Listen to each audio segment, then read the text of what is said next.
बोललो होतो ना, जोशीबुवांना नाव बोललो होतो त्याच्या, कळवणकर, भानुदास बुवा कळवणकर. आणि दुसरे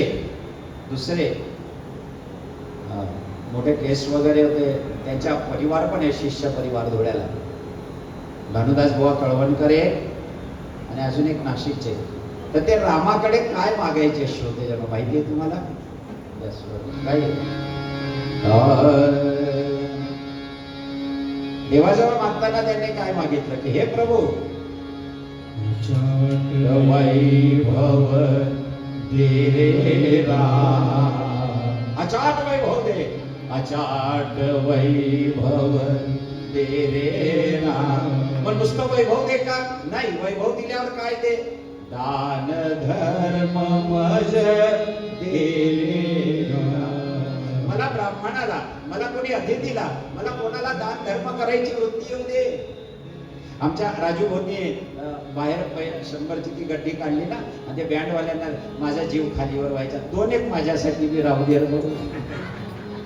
हा भाऊ का पटाच वाटी मोक्या व्हायची.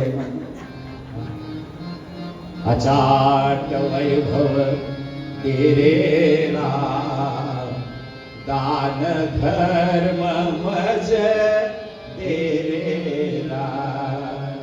एवढ्यावर थांबले का? म्हणे नाही, आम्हाला काय पाहिजे एवढ्यासाठी? खूप दे. काय दे? बहुत पाठांतर दे रे राम.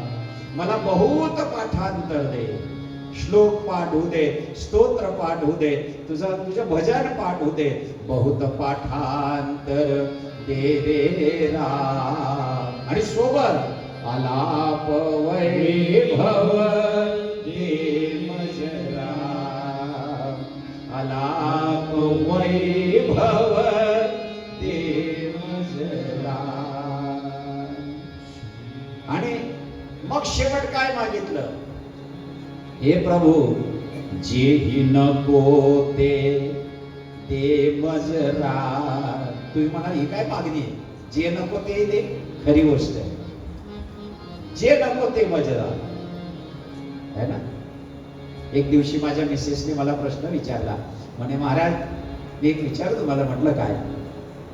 म्हणे देव प्रसन्न झाला आणि देवाने सांगितलं की एका बाजूला 5 करोड रुपये आहेत आणि एका बाजूला उत्तम बुद्धी आहे, तुम्ही काय मागा?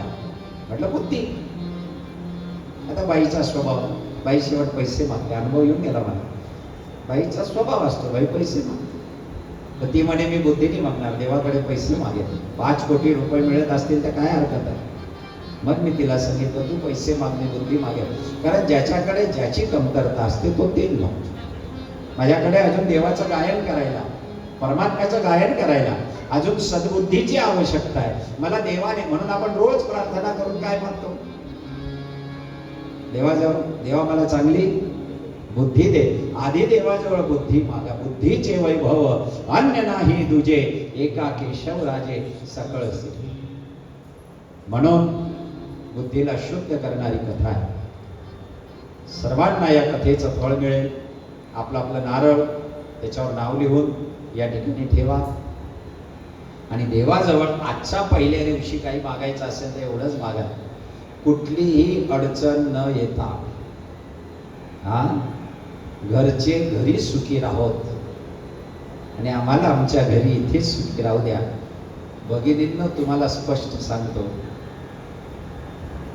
अक्षय तृतीया आणि दीपावली आली तर बाया माहेरी जातात, मुलं मामाच्या गावाला जातात, पण माणसांना जायला कुठेच जागा नाही. बरोबर आहे?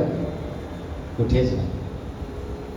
म्हणून आज सगळ्या पुरुष मंडळीला सांगतो की आपण आपल्या खऱ्या माहेरी आलेलो आहोत. पहिल्यांदा आपण आपल्या माहेरी आलो आहोत की जिथे भगवान आहे, जिथे परमात्मा